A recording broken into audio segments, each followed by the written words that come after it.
Ukraine war, Wagner detains Russian officer over drunk attack. Wagner boss Yevgeny Prigozhin has launched several scathing attacks on Russia's defense leadership. The Wagner mercenary group says it has detained a regular Russian army officer who allegedly opened fire on a Wagner vehicle in Ukraine. In a video, the officer says that the incident happened while he was drunk because of his dislike for Wagner. Earlier, the group's boss said the Russian army had mined the roads Wagner used to leave the city of Bakhmut. There are long-standing tensions between Wagner and Russia's regular army, although they fight on the same side. The head of the private military company, Yevgeny Prigozhin, has launched several scathing attacks on Russia's most senior defense officials, complaining frequently of a lack of ammunition during the battle for Bakhmut in Ukraine's eastern Donetsk region. The Wagner group led the fighting there for the Russian side, which became the longest and bloodiest battle of the war.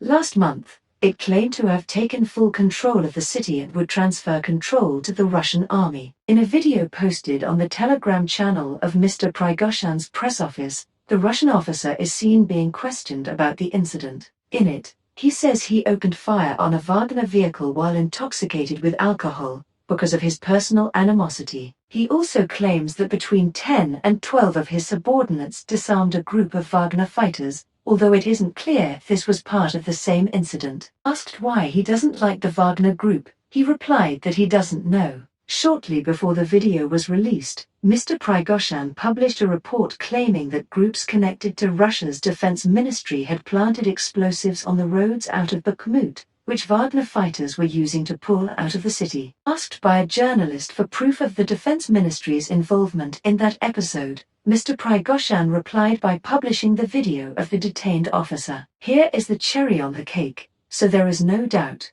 he wrote, although the officer appears to be talking about a different incident. Although it is difficult to verify the claims made by the Wagner group, the latest allegations are another sign of the difficult relationship between the private military company, which suffered huge losses in the fight for Bakhmut, and Russia's defense ministry. On Monday, Mr. Prigozhin again criticized Russia's military leadership, claiming that the Russian army had lost control of some of its positions around Bakhmut, describing it as a disgrace. He appealed to Defense Minister Sergei Shoigu and the Chief of the General Staff, Valery Gerasimov, to travel to the front line and rally the troops, who he claimed were quietly retreating. "You can do it, and if you can't, you'll die heroes," he remarked.